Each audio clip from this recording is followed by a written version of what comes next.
Mesto Humenné v spolupráci so základnou organizáciou Slovenského zväzu včelárov, Centrom voľného času Dúha a základnou školou Pugačevovou pripravili pre žiakov 6. ročníkov vedomostnú súťaž Hrnček medu.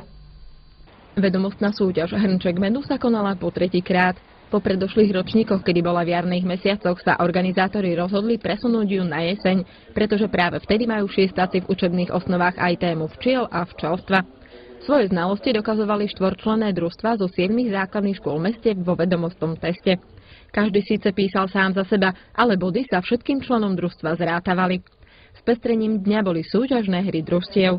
V nich museli žiaci väčšinou spoločnými silami, ale občas aj individuálne zodpovedať niekoľko jednoduchých otázok, rozoznať druhy rastlín a živočíchov, ktoré sa nachádzajú v našej prírode, ale dôležitý bol aj postreh pri určovaní včelárskych pomôcok.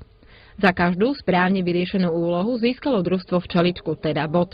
V súťaži Hrnček medu najviac vedomostí preukázali žiaci zo základnej školy Dargovských hrdinov, ktorí sa umiestnili na prvom mieste. Len s malou stratou bodov ich nasledovali žiaci zo základnej školy Pugačevovej a tretí boli žiaci zo základnej školy Jána Švermu. Víťazné družstvá sa potešili diplomom a cenám od mesta. Skutočný Hrnček medu sa však ušiel všetkým deťom a aj pedagógom, ktorí ich na súťaž pripravovali.